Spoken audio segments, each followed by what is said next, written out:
Hello, Georgetown. I'm Beverly Enos, and this is Spotlight Georgetown.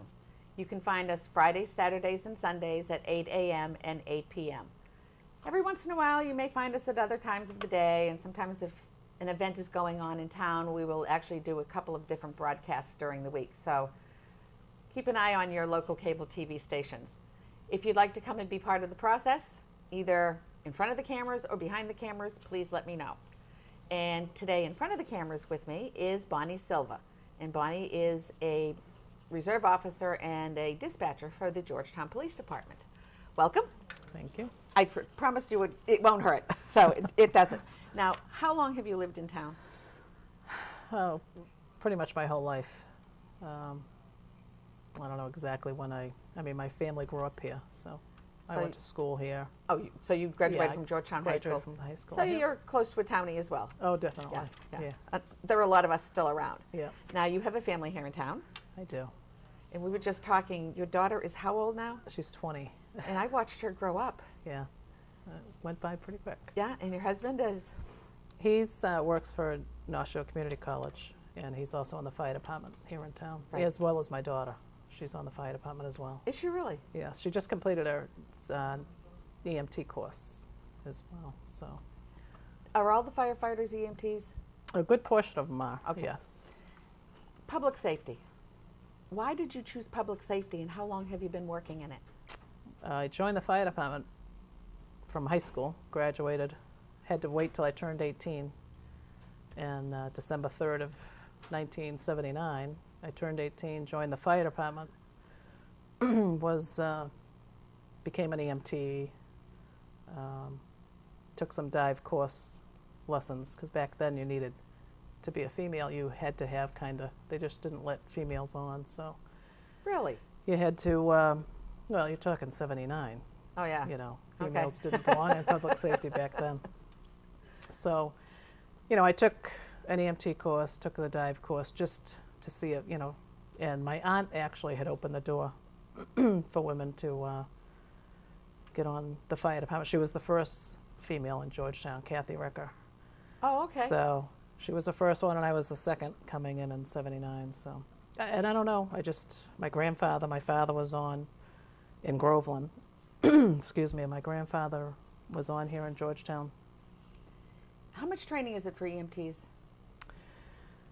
You have to, currently, I think it's about 5 months. Really? And, twice a week.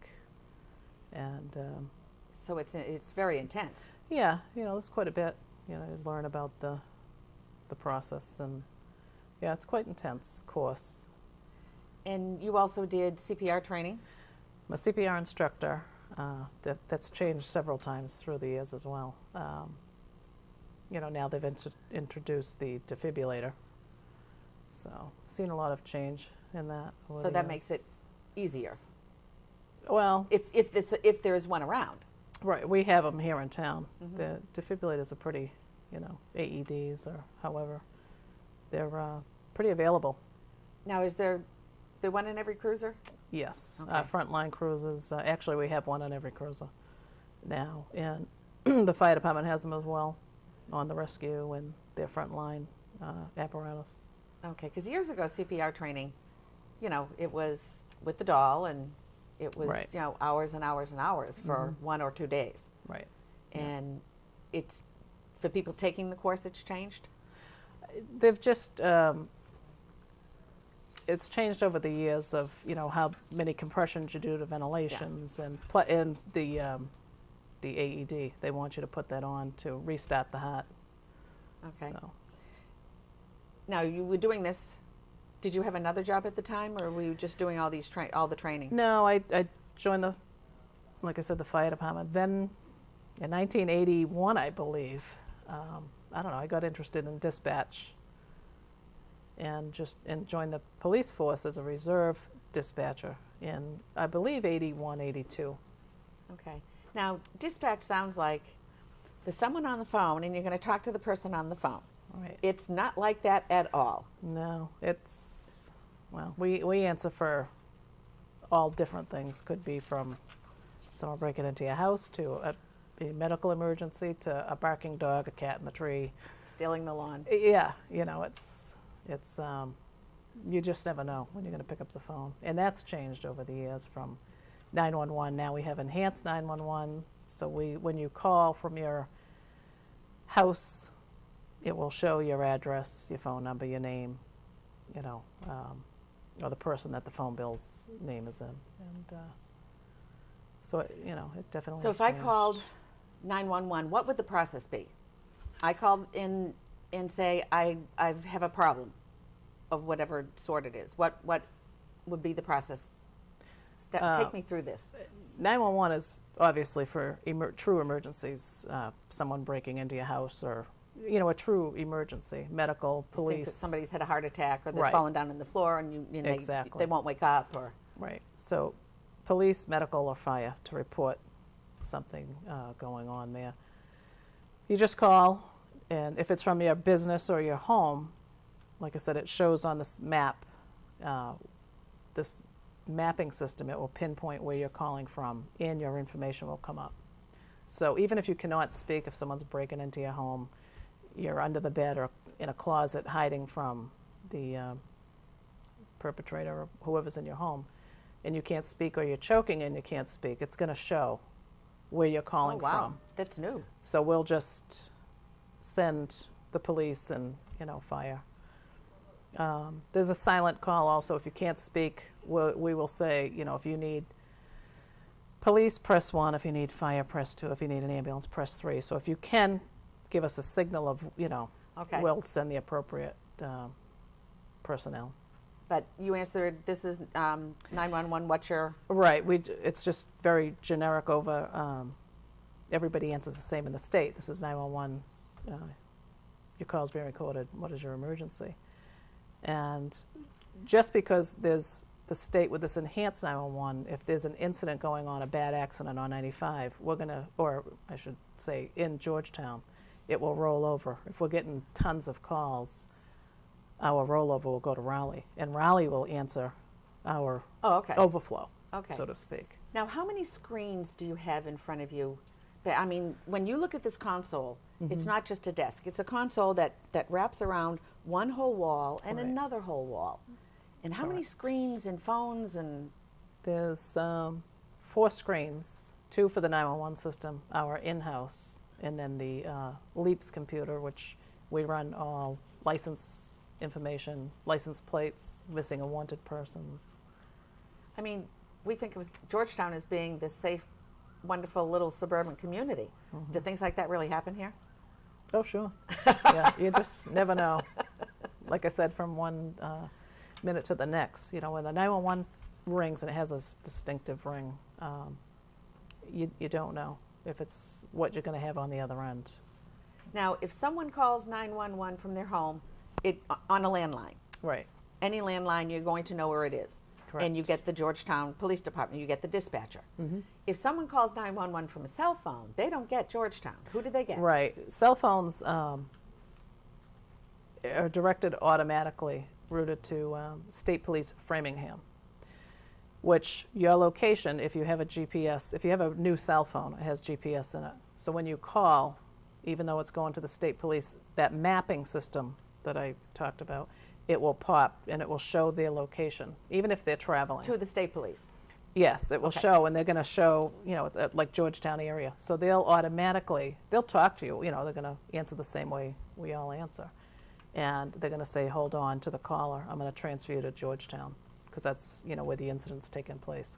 And a lot of times with that, it could be a drowning going on, reporting an accident, which happens all the time, Yeah. or suspicious people, could Yeah, be I several. saw an accident and pulled over and immediately picked up the cell phone and dialed 911. And this was a couple of years ago, and I was surprised that I didn't get Georgetown. It's like, okay, what's going on here? Yeah. And they explained that, to tell them where I was. Exactly. Because this was not one of the newer phones, obviously. Right. Yeah. And I had to explain, and they said, okay, we'll hook you into Georgetown Yeah, and go from there. right. And another instance, I got a phone call from my mother, and she's in Florida, and she had fallen. And she didn't want to call the ambulance. So here I am up here calling the ambulance for Florida. All right. And that down there you go through the sheriff's department, so it's Yeah, it's different it's a little- everywhere. And it is important to know your surroundings. Mhm. You know, you really should be paying attention to that because, God forbid, the mapping system goes down or your phone doesn't have the GPS. It's not going to show, so you really need to know. Back last summer, actually, we had an individual that was lost in the woods, and he thought he was in Georgetown. He was actually in Groveland and on J.B. Little Road hunting, and he had a medical emergency. And it didn't pop on the system. So just because living in town my whole life and being in Groveland as well, I dispatched and was on the cruiser over there for a few years. I was familiar with where he was, you know, where he had gone in. So Groveland's police department and motorcycle had to go in and found him. So it is important to know your where you are. Now you just said that you worked for Groveland, so you were a reserve officer in Groveland as well. Right. Dispatch or just? I was full-time over there back in the early 80s before I went full-time here in Georgetown. Went over there for a short time. Went back over there in 2000 and did the cruiser in 2000. And then I came back over here because my daughter played ice hockey. So we were all between a full-time job and a part-time job and skating all over Massachusetts. It was just too much. Now, what kind of training goes into being a dispatcher? In-house training, it all depends. Everybody's different, but at a minimum of, I would say, 40 to 60 hours to train, you know, to learn the process and the computer system and all that. 911 is separate and distinct. You take a 16-hour course, and that's put on by the state. Okay, so there's a lot of training that goes. Oh yeah, goes there's quite into a bit this. of training. And we have now, dispatch has to be 24/7. Correct. So how many people do we have that work dispatch? We have 4 full-time dispatchers. So the day shift, 7 to 3, 3 to 11, and 11 to 7. Then we have one person that floats and works 2 day shifts and 2 3 to 11s. Okay. And then we have reserves. You know, we have a girl that does the permanent 2 11 to 7 open shifts. And are the reserve officers trained as well? Right. Yeah, that's one of the procedures. You have to be trained in dispatch before you could work the cruiser. So you have to go through that process of learning dispatch. And So a reserve officer, before he can ever work on the streets, has to work correct. They as start dispatch. there. Mm-hmm. so Which that is they. good. Yeah. Now the theory behind that would be what? Just to know how crazy it can get in there. You know, with storms coming through, a bad accident, a house fire. You know, Yeah. and there's one person working this whole incident when it happens. So if So you it's have, busy. especially during the storms like we had, you know, in 2009 and the early part of 2009, Right. there was a lot of people without power. Georgetown actually was lucky, Right. They were. but a lot of towns were in some real trouble. Correct. Yeah. And I know there have been times that there's a state police accident, there's a car accident on the highway, and then there's something going on in Georgetown, and then there's a fire at the same time. Right. And, you know, Yeah. who do you send where? Exactly. And we cover 95. You know, Georgetown has a good portion of 95 actually, and we respond. The fire department responds to rollovers and car fires, anything that's going on there as well. Okay. So, yeah. So there's a little bit, it's a little bit more than a person on the other end of a telephone line. Absolutely, yeah. And we dispatch for not only police, but, you know, fire and calling the ambulance, Byfield ambulance, or, you know, different ambulances coming in if it's a big incident. And on holidays and weekends and off hours, we also answer for Georgetown Water and Light for emergencies and Okay. any overflow for the highway. Anybody calls there, you're instructed if it's an emergency to call the police station, comm center. So we get that as well. And people call up and they say, I'm from out of town, how do I get from here to there? Right. And that usually, directions usually happen all hours of the day, you know, and regardless of the incident. So you just have to, you know, kind of put them on hold and say, I'm in the middle of an incident, just hold on and I'll get to you as soon as I can. Yeah. So it gets interesting. I have been in the communication center when it's Yeah. absolutely wild. Yes. Because, I mean, there are also times that you've got people that the officers have brought in and they're being interviewed, or they're being difficult, or they're being locked up, and Right. all these things are all going on at the same time. Correct. And yes, those things do happen in Georgetown. Yes. People do get locked up. Now, you do something else as part of your reserve position with the senior relations officer. Yeah. There's three of us. It's Harry Schwartz, myself, and Mark Anderson, and we have a wellness program just to help out the the senior citizens, and it's pretty neat. We have a triad with Trust Away in the Sheriff's Department. It's kind of like I just lost my train of thought, but a collaborative between the police, the Council on Aging, and the housing. And they do the file of life and all of that, Right, File of Life. which is on my refrigerator the way it's supposed to be. Yeah, that's nice to have. Those are amazing. Right. And for people that don't know it, the File for Life it's a little red container that hooks, Folder. it's a magnet, it goes on your refrigerator. And inside has a little form that has the name of your doctors, your relatives, your medications, your allergies, everything. And the first thing that the EMTs or the firemen or the officers, whoever comes into your home, if there's a medical emergency, Right. first thing they do is go to the refrigerator. Yes. And if it's there, they just take it with them. Yeah, or at least have a copy. Yeah. It's nice to have a copy, or in your refrigerator, or on the refrigerator, or in your medicine cabinet.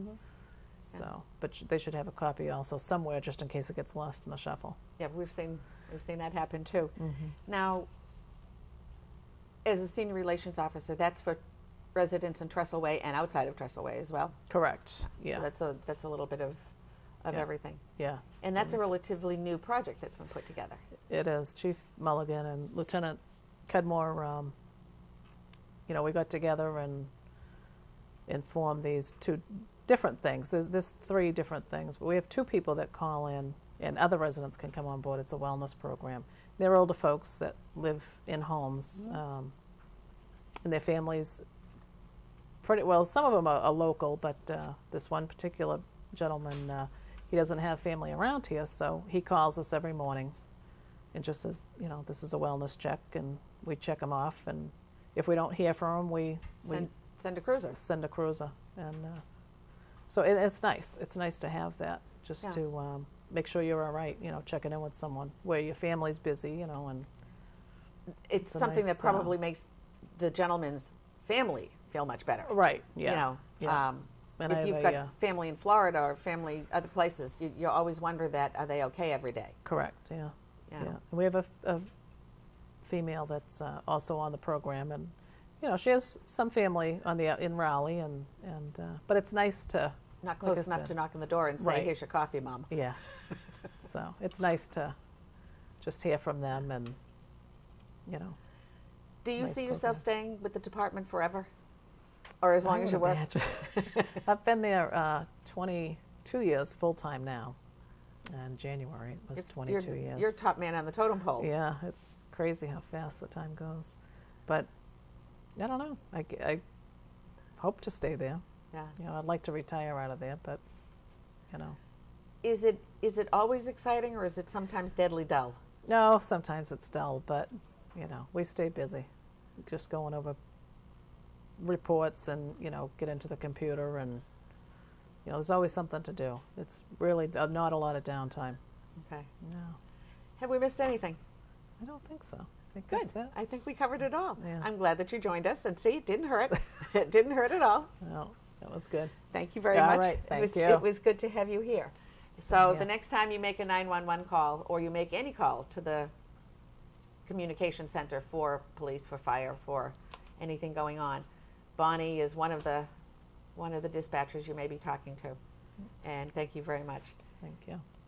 I'm Beverly Enos. This is Spotlight Georgetown. Don't forget, Fridays, Saturdays, and Sundays, 8 a.m. and 8 p.m. Thank you so much for joining us. Bye for now.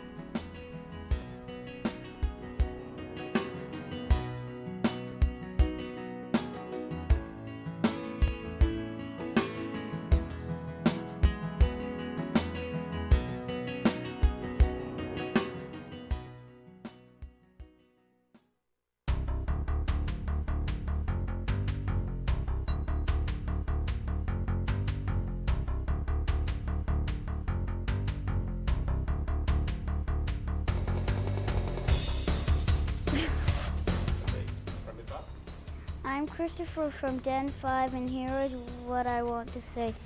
Don't drink and drive, you'll get in trouble. I'm Matthew from Den 5, and I want to say is recycle all the time. Hi, I'm Luke from Den 5. Please be nice to Mother Earth and don't litter. Hi, I'm Joshua from Den 5, and I would like to stop smoking. It's a bad habit. Hi, my name is Dan, and I'm here to say, please do not be a litter bug. My name is Ty from Den 5. I'm here to say, do not litter. I'm Ryan from Den 5, and I would like to say, wash your hands before you eat. My name is Jim, from Den 5. Keep your, earth clean. I'm Matthew from Den 5. I would like to say no to drugs. Hello, my name is Connor Miles. I'm in Den 5 in Pack 50, and don't do bad things, do good things.